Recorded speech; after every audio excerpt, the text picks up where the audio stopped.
was a sight from my soul.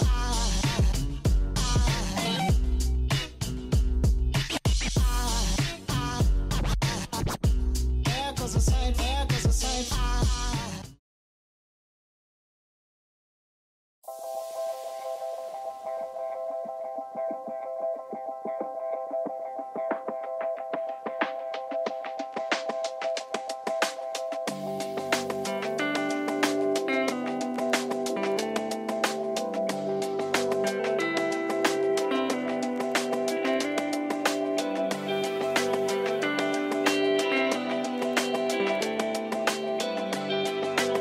Cyril Prisbilla nous explique le lien entre les poissons, les hommes et l'espace.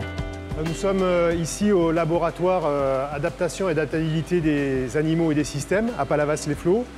Et donc l'une des missions du laboratoire, c'est de travailler à développer et surtout à faire de la recherche sur une pisciculture à zéro rejet. Donc ça, c'est le premier challenge. Et le second challenge, c'est de trouver des solutions pour la nutrition de ces poissons qui aujourd'hui sont essentiellement nourris avec des bases de farine et huile de poisson de pêche. Le poisson, lorsqu'il mange un granulé, comme celui-ci d'ailleurs, le poisson, quand il mange ce granulé-là, il émet dans l'eau des molécules, essentiellement d'azote à base d'azote et de phosphore.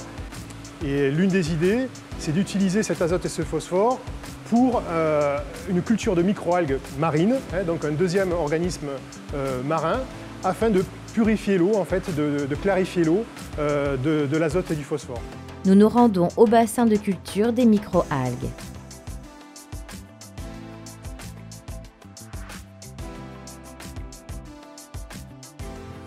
Les poissons produisent de l'azote et du phosphore que d'ordinaire on rejette dans la nature, et à ce stade-là, on canalise ces molécules-là, on les met dans ce système-là et ça sert de fertilisant pour les microalgues marines. Ce paquet de farine de microalgues pèse 1 kg. Et dans la lagune qu'il y a derrière moi, on peut en récolter une vingtaine en sec, vingtaine de kilos. C'est très prometteur car si on imagine sur plusieurs hectares une telle culture, on va pouvoir produire plusieurs milliers de tonnes et fournir à l'aquaculture une source alternative de protéines et de lipides venant de la mer et donc de qualité.